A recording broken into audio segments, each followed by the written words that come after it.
The repo market forces it.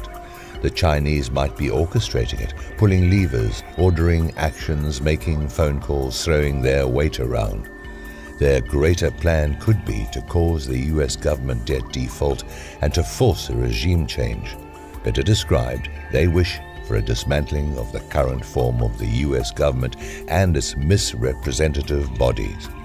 My best source has informed me that the Chinese government has already put in place a plan to write down $1 trillion in US government debt securities. Big changes are coming. The repo market might serve as the trigger device.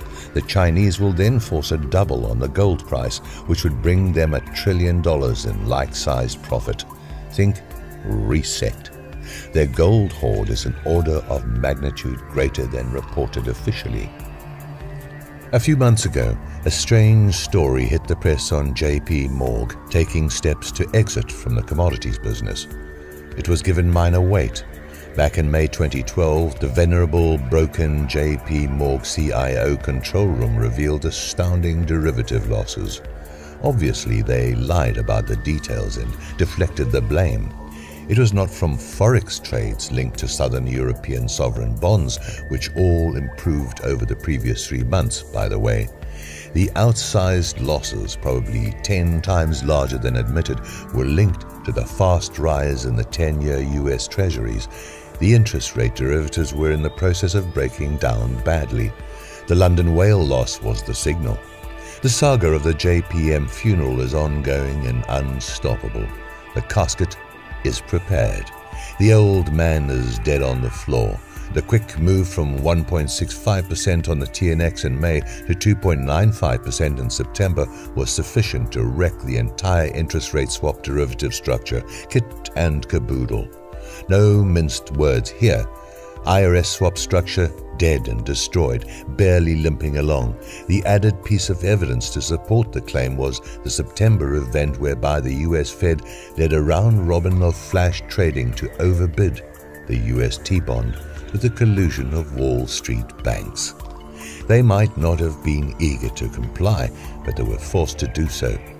If the interest rate swap machinery still functioned, there would have been no need to resort to such obvious tactics in the open, in full view. The IR swap machinery that serves as the flying buttress to the US Treasury bond Tower of Babel is broken. Big movements up or down in the TNX, the 10-year bond yield, are capable of wrecking the delicate, extremely highly leveraged derivative apparatus. It is maintained by the Exchange Stabilization Fund under the U.S. Department of Treasury aegis, with JP Morgan CIO operational management. The exacerbation has come from the big U.S. banks reversing their bond carry trade, which has badly depleted their capital. The capital is urgently needed to defend the U.S. Treasury bond tower and to supply the interest rate swap derivative machinery. The capital is gone. They lack liquidity and are insolvent. Death awaits. The final evidence of a wrecked House of Morgan is the massive property sale for $725 million. David Rockefeller will roll over in his grave, except that he still breathes among the satanic warm bodies, soon destined for the worms and netherworld. His J.P. Morgan iconic former headquarters at 1 Chase Manhattan Plaza was sold for a measly $725 million. The tower itself is worth twice that figure in a healthy market that fetches true value. One must wonder if the sweet deal is in return for a truckload of toxic U.S. Treasury bonds wrapped in a package deal. The same JPM HQ location is the property complex that houses their commercial gold vault. It is the largest vault in the world. 1 Chase Manhattan Plaza combines 3 main components: a 60-story tower, a 2.5-acre plaza, and a 6-story base, of which 5 floors are underground. Excavations, said to be the most extensive in New York City history, reach a depth of 90 feet during its construction long ago.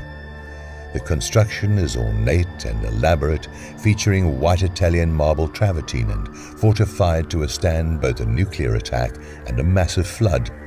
The L-shaped plaza levels the sloping site and conceals 6 floors of operations, which includes an auditorium and the bank vault.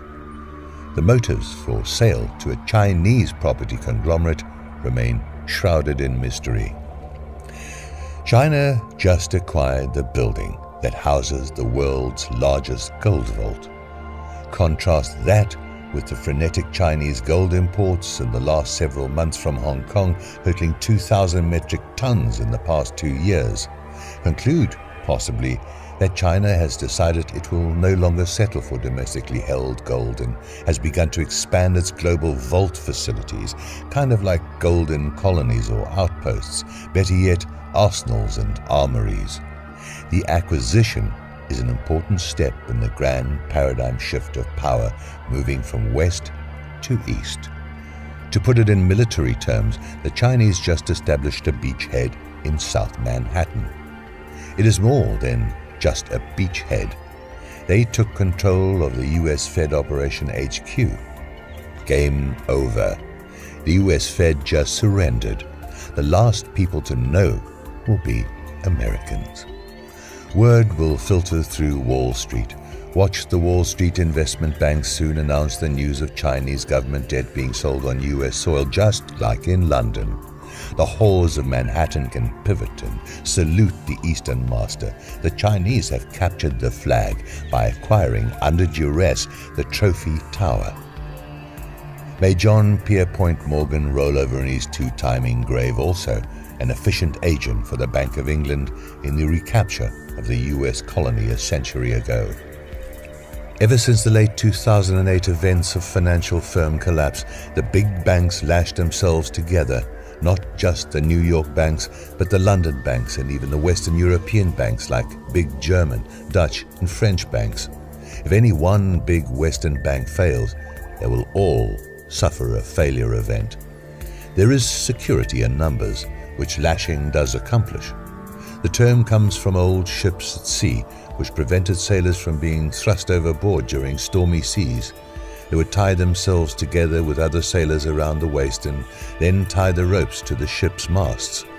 In today's financial stormy seas, the big banks are being rocked by insolvency and rocked by impaired sovereign bonds and rocked by interest rate derivative losses and rocked by reverse carry trade losses and rocked by legal challenges with court settlements and rocked by departure of wise client funds and rocked by damaged prestige.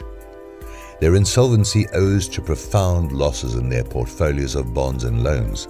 Their illiquidity owes to sudden massive derivative losses. They are also being forced to comply with harsh Basel III rules on maintaining sufficient capital.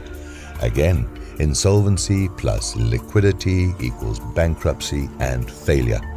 Finally, the big US banks are insolvent and suddenly illiquid.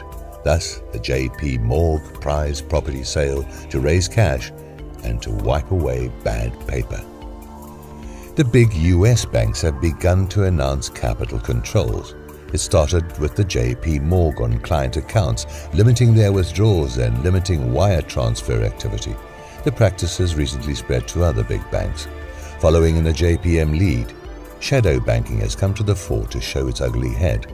Clearly, such a capital control policy would not be necessary if the big banks had sufficient capital and sufficient liquidity. They have neither. All the signals point to the same conclusion. The system is breaking down. The towers are falling. The papier-mâché structures have withered. The derivative machinery has been jammed. The confidence in the paper-based system has vaporized. Nobody can foretell when the new system will arrive, but its description can be offered in rough terms. It will be from a global currency reset, with a vast redemption of US treasuries, a lost US dollar global currency reserve, and discredited sovereign bond backbone for all major currencies. It will feature a gold trade standard, with trade settled on a net basis with gold bullion, supported by gold intermediary bankers. It will rely on gold trade notes that serve as letters of credit. It will see a massive gold trade central bank whose embryonic form is noted in the BRICS Bank. Expect the bank to function as a processing plant at a later date to convert UST bonds into gold bullion. The same bank will process UK gilts, Euro bonds and Jap Gov bonds into gold bullion. The decentralized system will be trade-based, not bank-based. Trade rules will dictate banking rules to displace the Anglo-banker hegemony. The New York and London offices, even the Swiss offices, will attempt to continue their sabotage, but they can only win delays. See the tactics exerted upon the G20 meetings. The BRICS initiatives and formal progress are led by Russia and China. They cannot be stopped, mainly because they attempt survival by establishing the next chapter's architecture. The grand paradigm shift is in progress. My sources indicate that the 5,000 metric tons of gold bullion moved from London to points east between April and July 2012. The flow eastward never stopped. The pace has continued. The gold bullion continues to be shipped in enormous, staggering volume. The gold community has only rudimentary comprehension of what is happening in the clandestine shipment of gold. The pillars of the community seem either unaware or unwilling to report anything but the super-sized Chinese purchases through the Hong Kong window, the Indian demand, and the Turkish demand. My belief is they lack insider contacts on the phenomenal movement of the gold by White Dragon families and their triad escorts. The agreements have already been made on the new gold trade settlement system with its newly imposed gold trade standard. They have agreed on a $7,000 an ounce gold price with a similarly exalted silver price of at least $250 an ounce. Decisions have been made final. The implementation is slow but steady. The game is over. The king dollar is dead. All that remains is the funeral, the war in its wake, and the retaliation from the satanic fortress and its legion of diabolical subjects.